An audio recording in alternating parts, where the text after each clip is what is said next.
Il soccorso alpino siciliano è in grossa evoluzione perché stiamo assistendo ad un modo diverso di approcciare la montagna, che prima era riservato più a specialisti, quindi escursionisti anche con grande conoscenza dell'ambiente montano. Negli ultimi anni quello a cui stiamo assistendo è che sempre più gente va in montagna con sempre meno conoscenze di base. Proprio per questo ci troviamo a dover effettuare più ricerche dispersi rispetto agli anni precedenti.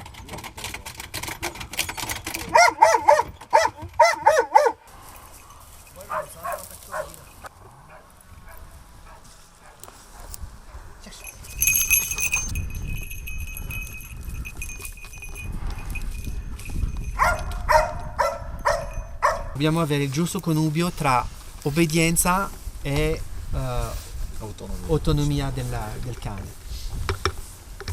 Questo si ottiene nell'addestramento. L'odore è una cosa estremamente complessa, cioè l'essere umano ha un odore da qua a qui e un altro odore da qua in giù. Dipende dai cosmetici, dipende dalle medicine, dipende da quello che ha mangiato, dipende da una serie di fattori. Nel soccorso alpino abbiamo fondamentalmente 4 tipi di unità cinofile. Abbiamo ricerca di superficie, valanga, catastrofe e poi la quarta, che è un po' particolare, che sono le unità cinofile da ricerca molecolare, che sono i cani da pista. Il cane cerca perché va a giocare.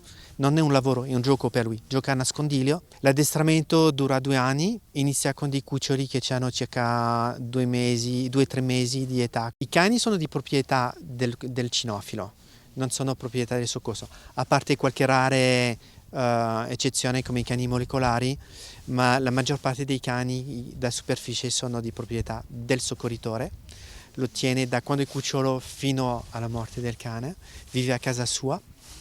E quindi non è un cane da lavoro, ma è un cane da lavoro che lavora con un'unica persona, e quindi la scelta è molto importante perché è un rapporto uomo-cane. Siamo una trentina su Palermo. Un ambito del soccorso alpino è proprio la ricerca di persone disperse o comunque che possono essere escursionisti, quindi che non hanno fatto rientro dopo appunto un'escursione, ma possono essere anche persone che invece si sono allontanate volontariamente da casa per altri scopi.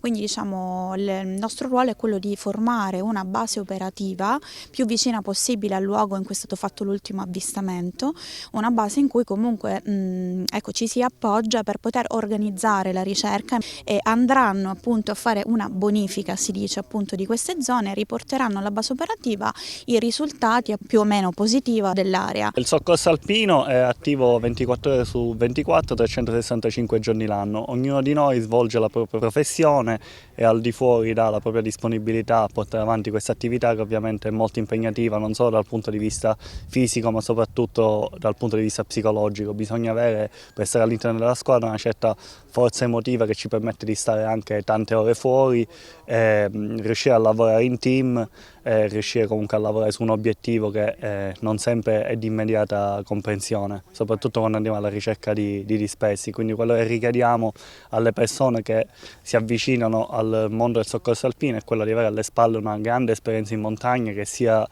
alpinistica o speleologica, e soprattutto che abbiano la voglia e la disponibilità di mettersi in gioco per portare avanti una missione. Per evitare proprio di trovarsi in difficoltà, innanzitutto bisogna pianificare prima l'escursione che si fa, vedere le condizioni meteo, scegliere un percorso adatto a quelle che sono le nostre capacità, dotarsi sempre di un telefonino o comunque di un GPS che possa in caso di emergenza dare le coordinate, e soprattutto di avvisare qualcuno su dove si sta andando e quando è previsto il rientro, in maniera tale che se ci succede qualcosa almeno qualcuno sa in che zona siamo e più o meno dove ci possiamo trovare.